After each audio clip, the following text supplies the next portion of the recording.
కాంగ్రెస్ ప్రభుత్వం పంపిన బిల్లును వ్యతిరేకిస్తున్న మంత్రులు అధికారంలో కొనసాగడం తప్పు కాదా అని తెలుగుదేశం సభ్యుడు రావుల చంద్రశేఖర్ రెడ్డి విమర్శించారు. విభజన అంశంపై వైకాపా ఎన్నిసార్లు తమ వైఖరి మార్చుకుంటుందని ఆయన మండిపడ్డారు. పత్రికలకు ఎంత స్వేచ్ఛ ఉంది మనందరికి తెలుసు. చంద్రబాబు నాయుడు గారు ఇటీవల 30వ తేదీన డిసెంబర్ 30న ప్రకాశం జిల్లాకి వెళ్ళారు సార్. అక్కడ ఆయన ఒక ప్రసంగం చేశారు. ఆ ప్రసంగాన్ని 31 నాడు పత్రికలు రాసినాయి. సాక్షి పేపర్ కర్నూలు సార్. ఇది 31వ తేదీ. ముఖ్యమంత్రి గారు మా మీద అబండాలు ఎట్లొస్తాయి తమరు కూడా దృష్టిలో పెట్టుకోవాలి. రాష్ట్రాన్ని విభజించాల్సిందే మరోసారి సృష్టీకరించిన చంద్రబాబు. ఇది కర్నూలు సార్ 31. సేమ్ న్యూస్ ను సేమ్ ఫొటోస్ తోన కరీంనగర్ లో ఇస్తారు సార్.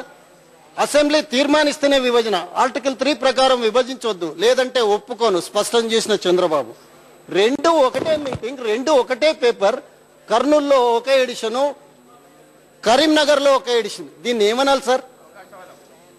సార్ వీళ్ళ మా గురించి మాట్లాడేది సార్. మీరు ఫోటో గాని అక్షరాలు గాని ఏమీ మారలేదు సార్.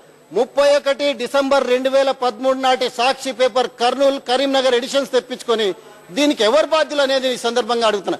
మా మీద ఒక పద్ధతి ప్రకారం బురద జల్తా ఉన్నారు. జగన్ బాబుకు బెయిల్ వస్తుందా, జగన్ బాబుకు బెయిల్ వస్తుందా అంటే కాంగ్రెస్ తో చేతులు కలిపాడు, కింద బెయిల్ వచ్చింది సార్.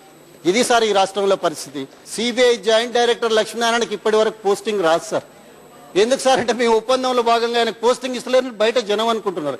నాకు అంత పెద్ద ఎక్స్పీరియన్స్ లేదు. మమ్మల్ని కుమ్మక్కి చంద్రబాబు నాయుడు గారికి బెయిల్ కావాలా సార్? ఆయన ఏమైనా కేసులలో ఉన్నాడా సార్? ఎందుకు బెయిల్ కావాలి? మీతో ఎందుకు కుమ్మక్కు కావాలి సార్? చంద్రబాబు నాయుడు గారి పక్కన పనిచేసిన మంత్రులు కానీ అధికారులు అందరూ కూడా కాలర్ ఎత్తుకొని గౌరవంగా తిరుగుతున్నారు. మీ వెంబడి తిరిగిన అధికారులు మంత్రులు జైళ్లలో ఉంటున్నారు సార్. మేమెందుకు కుమ్మక్కు కావాలి సార్? ఇవాళ మాకేం అవసరం సార్? తెలుగుదేశం అధికారంలో ఉన్నప్పుడు పనిచేసిన అధికారులకు ఉన్నతమైన స్థానాలు వచ్చినాయి. రిజర్వ్ బ్యాంక్ ఆఫ్ ఇండియా గవర్నర్లు అయినారు సార్. మీ దగ్గర ఉన్నోళ్ళు IASలు పాపం బయటికి వస్తుంటే చిక్కి చెల్లెమైపోయి అనారోగ్యంతో బయటకు వస్తున్నారు సార్.